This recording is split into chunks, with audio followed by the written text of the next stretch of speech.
Hi students, welcome to our channel scholarly minds. आज के video में हम बात करने वाले हैं इग्नू यूनिवर्सिटी के जून एग्जामिनेशन के बारे में। अगर आपने कोई भी कोर्स में इनरोल कर रखा है, अगर आप फर्स्ट ईयर या सेकेंड ईयर या थर्ड ईयर के स्टूडेंट हैं और जून में आपके एग्जामिनेशंस हैं, तो ये वीडियो आपके लिए बहुत हेल्पफुल होने वाला है। ठीक है, अगर आप एग्ज़ाम देने वाले हैं और आपको लग रहा है कि प्रिपरेशन कैसे करें, क्या लिखें, कितना लिखें, तो ये पूरा वीडियो आपके लिए है। आज मैं आपको बताऊंगी सिंपल एंड प्रैक्टिकल टिप्स जो फॉलो करके आप इजीली इग्नू एग्ज़ाम्स पास कर सकते हो, और सिर्फ पास ही नहीं, अच्छे मार्क्स भी लेकर आ सकते हो। ठीक है, सो मेक श्योर करना कि ये आप वीडियो पूरा एंड तक देखें, क्योंकि लास्ट तक आपको एक ऐसी टिप मिलेगी जो मैक्सिमम स्टूडेंट्स इग्नोर कर देते हैं। So let's begin. सबसे पहली चीज़ आती है नो योर एग्ज़ाम पैटर्न। ये सबसे ज़्यादा इम्पॉर्टेंट है। बहुत स्टूडेंट्स क्या करते हैं, सीधे पढ़ना स्टार्ट कर देते हैं बिना ही समझे कि एग्ज़ाम में आता क्या है। तो आपको आपका एग्ज़ाम का पैटर्न पता होना बहुत ज़्यादा ज़रूरी है। ठीक है, इग्नू एग्ज़ाम्स में जनरली लॉन्ग आंसर्स आते हैं, शॉर्ट नोट्स भी आते हैं, और कुछ सब्जेक्ट्स में केस स्टडीज़ भी आती हैं। करेक्ट। तो आपको ये अगर पता ही नहीं होगा कि स्ट्रक्चर क्या है पेपर का, तो आप प्रिपरेशन भी क्या करोगे, रॉन्ग डायरेक्शन में करने चालू कर दोगे। तो इसलिए आपको ये समझना ज़रूरी है कि क्या पैटर्न है एग्ज़ाम का। आपके सब्जेक्ट को लेकर एग्ज़ाम का पैटर्न जानना बहुत ज़रूरी है। तो इससे पहले आपको ये समझना पड़ेगा कि कितने क्वेश्चंस आपको अटेम्प्ट करने हैं, हर क्वेश्चन के कितने मार्क्स होते हैं, और किस टाइप के आंसर्स लिखने होते हैं। ठीक है, तो ये चीज़ आपके लिए इम्पॉर्टेंट है। स्ट्रक्चर जानिए सबसे पहले तो। करेक्ट, वही मैंने बोला, कितने सेक्शंस आते हैं, मार्क्स क्या रहते हैं, नेगेटिव मार्किंग तो जनरली नहीं रहती है। Knowing the pattern lets you to prioritise your time and effort correctly. आपको एक डायरेक्शन मिल जाएगा तो आपकी पढ़ाई भी सही होगी। ये स्टेप जो है वो जो अनप्रिपेयर्ड स्टूडेंट्स हैं, या फिर मैं कहूँ कि जो फर्स्ट टाइम एग्ज़ाम देने वाले हैं, ठीक है, जो सेकेंड ईयर के, थर्ड ईयर के, उनको एक्सपीरियंस है कि किस तरह से एग्ज़ाम कंडक्ट किए जाते हैं, किस तरह से अटैम्प्ट करने होते हैं। लेकिन जो न्यू स्टूडेंट्स हैं, जो पहली बार अटैम्प्ट करने वाले हैं, उनके लिए ये सबसे ज़्यादा इम्पॉर्टेंट स्टेप है। तो इस चीज़ को आप इग्नोर मत करना। पैटर्न को जानना बहुत ज़्यादा ज़रूरी है। नेक्स्ट पॉइंट है download previous year question papers. अब ये क्यों ज़रूरी है? ये स्टेप ना बहुत लोग इग्नोर कर देते हैं, बट ट्रस्ट मी, ये गेम चेंजर हो सकता है। कैसे? जब आप पास्ट ईयर पेपर्स देखते हैं, ठीक है, प्रीवियस ईयर पेपर्स, तो आपको एक आइडिया मिलता है कि कौन से टॉपिक इंपॉर्टेंट है।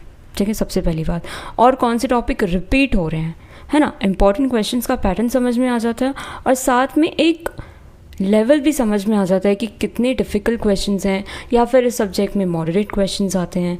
तो इसलिए आपका 3 से 5 साल के जो पेपर्स हैं उनको डाउनलोड करना बहुत ज़्यादा ज़रूरी है।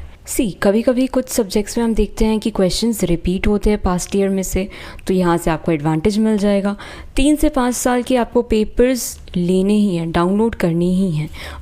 आइडेंटिफाई कीजिए कि कौन से टॉपिक बार बार फ्रिक्वेंटली आ रहे हैं, कौन से साल में रिपीट हुए हैं, एंड फोकस करिए कि आप उन टॉपिक्स को अच्छे से रिवाइज करें। ठीक है, past papers is the fastest way to understand what the examiner wants. Examiner क्या चाहता है, ये अगर हमें पता लगाना है, तो सबसे बेस्ट तरीका क्या है, प्रीवियस ईयर के क्वेश्चंस पेपर को हम प्रैक्टिस करें। नेक्स्ट पॉइंट आता है practice previous year question papers. Don't just read the papers, actually write out the answers under time condition.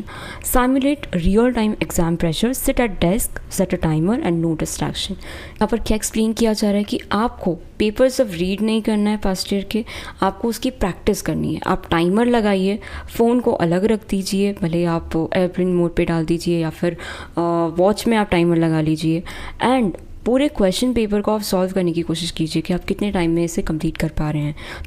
तो इससे क्या होगा, आपका जो वो रियल एग्ज़ाम प्रेशर है वो भी आप फील कर पाएंगे कि अच्छा इतना प्रेशर रहेगा। ठीक है, बाद में आप अपने आंसर्स को चेक कीजिए, review your answers afterwards and note where you run out of time और कंटेंट, और पता कीजिए कि कहाँ पर आपके पास टाइम कम पड़ गया या कंटेंट की कमी पड़ गई। तो अब जो भी लूप होल्स आ रहे हैं, जो भी दिक्कतें आ रही हैं, वो एग्ज़ाम आते आते तक सब ख़त्म हो जाएगी। ठीक है, आप कॉन्फिडेंट फील करेंगे और आपका तब तक सब्जेक्ट भी रेडी हो जाएगा। Regular practice build speed, accuracy and confidence. आप रेगुलर प्रैक्टिस करेंगे तो स्पीड मेंटेन हो जाएगी, एक्यूरेसी लेवल भी बढ़ जाएगा, आपको कंटेंट छांटना समझ में आ जाएगा कि इररिलेवेंट चीज़ें नहीं लिखनी है, कहाँ पर आप ज़्यादा चीज़ें एक्सप्लेन कर सकते हैं, कहाँ पर लिमिटेशंस है वर्ड्स की, करेक्ट। तो इससे आपका कॉन्फिडेंस भी बूस्टअप हो जाएगा, ओके, एंड सब्जेक्ट की जो तैयारी है वो भी इंक्रीज़ हो जाएगी। नेक्स्ट पॉइंट आता है focus on answer word limit. As we all know कि हर क्वेश्चंस अपने साथ एक वर्ड लिमिट लेकर आते हैं। ये जो यूनिवर्सिटी है ये अपने मार्क्स किस बेसिस पे देती है? वर्ड काउंट के बेसिस पे। Match your answer length to the marks allocated. See, अगर 2 मार्क्स के लिए है तो आप 50 वर्ड्स लिख सकते हैं। अगर उन्होंने 300 वर्ड्स का दिया है तो आप अपना आंसर 150 वर्ड्स में नहीं कंप्लीट कर सकते। आपको प्रॉपर कंटेंट लिखना पड़ेगा, और वो कब होगा? जब आप प्रैक्टिस करेंगे, जब आप ठीक से पढ़ाई करेंगे। इग्नू एग्ज़ाम्स में आपके पास लिमिटेड टाइम होता है और आपको स्मार्ट राइटिंग करनी होती है, ना ज़्यादा लिखना है ना कम लिखना है। आप अगर अननेसेसरी एक्स्ट्रा लिख दोगे तो टाइम वेस्ट होगा और बाकी क्वेश्चंस इनकम्प्लीट रह जाएंगे, और अगर कम लिखोगे तो मार्क्स कट हो सकते हैं। तो इसलिए आपको to the point and structured answers लिखने हैं, and headings, points and keywords का यूज़ करना मत भूलना, ठीक है। Practise writing concise structured answers that hit the word limit precisely. ये कब होगा? जब आप अच्छे से प्रैक्टिस करेंगे, ठीक है, इंपॉर्टेंट टॉपिक्स पे प्रैक्टिस करेंगे। नेक्स्ट पॉइंट आता है अटेम्प्ट एवरी क्वेश्चन। कुछ भी आपको छोड़ना नहीं है। सी, आप पूरा सब्जेक्ट पढ़ रहे हैं, राइट, तो कोई भी आप क्वेश्चन ब्लैंक मत छोड़ो, चाहे आपको आंसर पूरा नहीं आता हो। अगर थोड़ी सी भी नॉलेज है तो आप अटेम्प्ट ज़रूर कीजिए, ठीक है, क्योंकि इग्नू यूनिवर्सिटी ना थोड़ी पार्शियल मार्किंग भी करते हैं, ठीक है। एग्जामिनर आपकी अंडरस्टैंडिंग को ज़्यादा वैल्यू करता है, तो never live a question unanswered. Blank answers क्या करेंगे? 0 मिलेगा। लेकिन अगर आपने 2-4 लाइनें भी रिलेवेंट लिख दी, उस टॉपिक के आसपास भी अगर आपने लिख दिया, तो हो सकता है कि आपको 2 मार्क्स मिल जाएं। अगर कोई क्वेश्चन 5 मार्क्स का है, चलिए आपको 1 मार्क्स मिल जाएगा, है ना। तो यूज़ कीवर्ड्स, डेफिनेशन और related points if you are unsure of the full answer. अगर आपको पूरा आंसर नहीं भी आता है तो आप कीवर्ड्स का यूज़ कर सकते हैं, right. Managing time well ensures you reach every question before the exam ends. एक और बात की गई है कि यहाँ पर आपको टाइम मैनेजमेंट भी करना पड़ेगा। हर क्वेश्चन के लिए आपको एक माइंड में टाइम लेके चलना पड़ेगा कि इतने टाइम में ये चीज़ ख़त्म हो जानी चाहिए। प्रॉपर टाइम अलॉट करेंगे तभी आपका पूरा क्वेश्चन पेपर कंप्लीट हो पाएगा, वरना टाइम पूरा हो जाएगा और क्वेश्चंस रह जाएंगे। तो ये ना हो, इसके लिए आपको प्रॉपरली टाइम मैनेज करना पड़ेगा। नेक्स्ट पॉइंट आता है use guest papers and important topic notes. Don't try to read the entire textbook. Time is limited and focus on important topics. See, अब टाइम कितना रह गया है? बहुत लिमिटेड है। आप पूरा स्टडी मटेरियल नहीं पढ़ सकते, ठीक है। आपको अब इम्पॉर्टेंट टॉपिक्स और वो टॉपिक्स पढ़ना है जिसकी पॉसिबिलिटी ज़्यादा है एग्ज़ाम में आने की, ठीक है। गेस्ट पेपर्स जो होते हैं उसमें जो हाई प्रोबेबिलिटी के क्वेश्चंस होते हैं वो उसमें होते हैं। Combine guest papers with concise note for maximum attention and minimum time. Guest papers क्या होते हैं? एक सब्जेक्ट के मोस्ट इंपॉर्टेंट क्वेश्चंस होते हैं और वो इन शॉर्ट लिखे जाते हैं, लेकिन बहुत ही अच्छे एक्सप्लेनेशन के साथ लिखे जाते हैं ताकि आप इजीली आप उसे याद कर सकें। अगर आप चाहें तो आप notes and guest papers purchase कर सकते हैं। Let me show you how.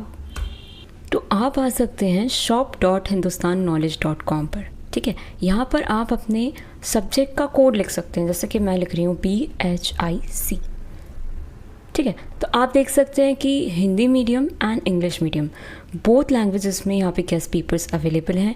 आपको नोट्स भी अवेलेबल हैं, तो आपको जैसी रिक्वायरमेंट है आप यहाँ से परचेज़ कर सकते हैं। गेस्ट पेपर्स के थ्रू आपके जो एग्ज़ाम के प्रिपरेशन है वो बहुत बूस्टअप हो जाएगी, आपको बहुत हेल्प हो जाएगी। इस वेबसाइट से आप easily guest papers and notes purchase कर सकते हैं। जैसे कि मैं इस पर क्लिक करती हूँ तो देखिए मैं आराम से यहाँ से परचेज़ कर सकती हूँ, करेक्ट। इन केस अगर आपको ये परचेज़ करने में कोई भी इशू आता है तो आप हमें कांटेक्ट कर सकते हैं at 9580023321। Okay students, thank you so much. All the best for your exam, and for more videos and tips you can like and subscribe to our channel. Thank you so much.